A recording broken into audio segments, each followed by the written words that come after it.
Welcome to this explainer. Look, if you're tuning in, you're probably deep in the trenches of New South Wales high school placements, and honestly, I completely get the anxiety. It can feel like an absolute maze of dates, tests, and endless acronyms. But just take a deep breath. Today, I'm going to be your guide.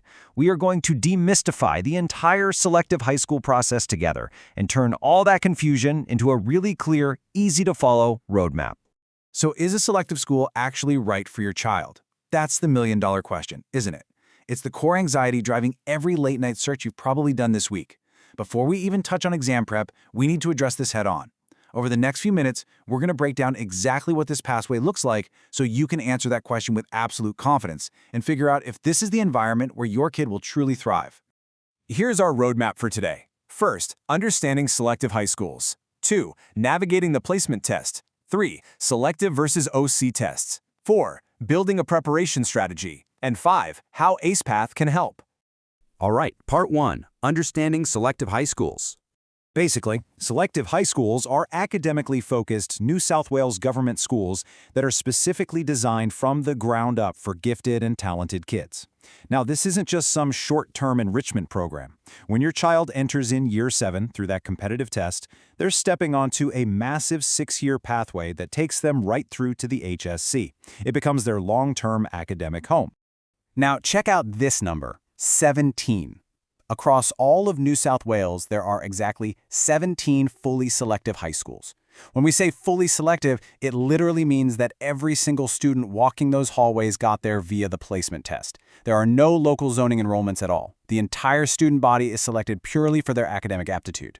But that's not the whole story. We also have 29 partially selective high schools in the state.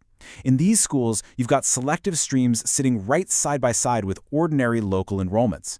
It's a fantastic option because it still provides that accelerated learning environment, but within a broader, more traditional high school setting. You've probably already heard of some of the heavy hitters. We're talking about prestigious institutions like North Sydney Boys and Girls, Sydney Boys and Girls, Balcombe Hills, Hornsby Girls, and Fort Street. And, of course, sitting right at the top is James Ruse Agricultural High School. That name is famous for a reason. It is consistently ranked as the absolute top-performing school in the entire state. These are truly phenomenal environments for learning. Okay, before we get ahead of ourselves, we have to talk eligibility, because you don't want to invest all this time if you don't qualify. The checklist is super straightforward. The student has to be an Australian citizen, a permanent resident, or a New Zealand citizen. They must be exactly in Year 6 when they sit the test. And finally, they have to be applying to enroll in an NSW government school. Very simple, but absolutely crucial to know right out of the gate. So why put your child, and let's be honest, yourself, through this competitive process? Well, the payoff is massive. These schools offer an accelerated curriculum, which is amazing for keeping bright minds actually engaged. Plus, they surround your child with a high-achieving peer group, which naturally elevates their own standards. Historically, this leads to incredibly strong HSC outcomes down the line. Add in some specialist programs you just won't find at a standard school, and you can see why this pathway is absolutely worth the effort.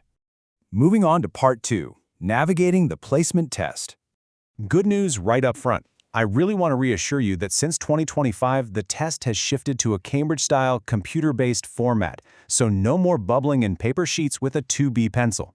Even better, the kids sit for it right at their own primary school. That goes a really long way in keeping test day anxiety down because they're just in a familiar environment taking a digital assessment. Let's break down the actual beast itself. There are 4 distinct sections. First up is reading, which tests comprehension, inference, and critical analysis.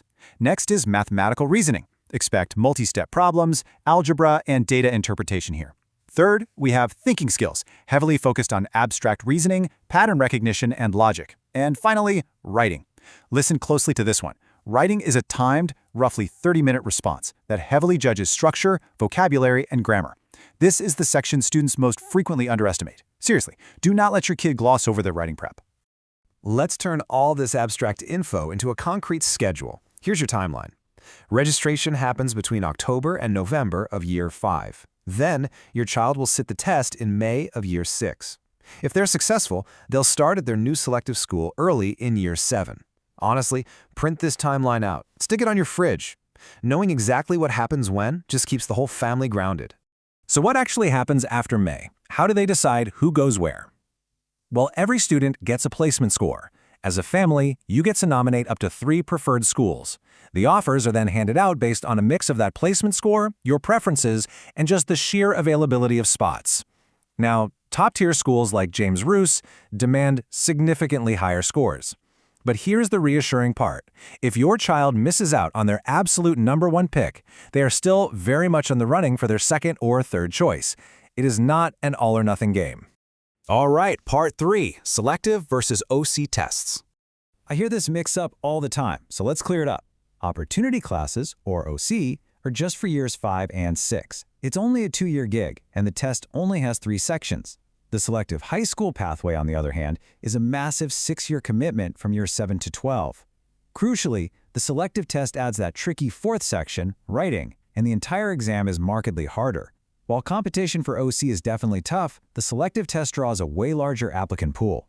It's a marathon, meaning it requires a much deeper level of endurance and preparation. Which brings us to part 4, building a preparation strategy. Here is your actionable battle plan. Step 1. Start early in year 5. You want a gradual, stress-free build-up, not a frantic cramming session later on. 2. Use diagnostic tests to figure out exactly where your child's weak spots are and target those relentlessly.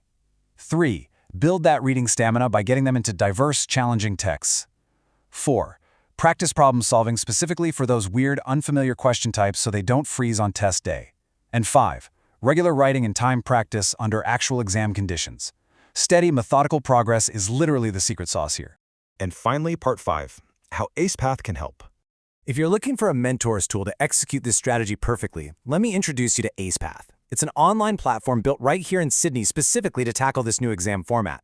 It gives you Cambridge-style practice quiz packs covering all 4 sections: reading, math, thinking skills, and yes, that vital writing section.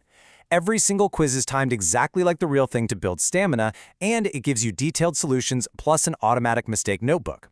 It really takes the guesswork out of practicing. The best way to start without any pressure is to just try a free sample quiz over at acepath.com.au.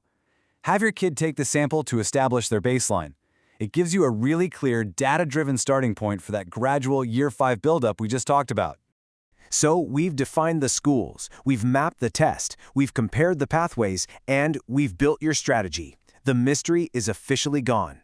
So, are you ready to map out your child's success? You have the tools, you have the timeline, and you know exactly what to do next.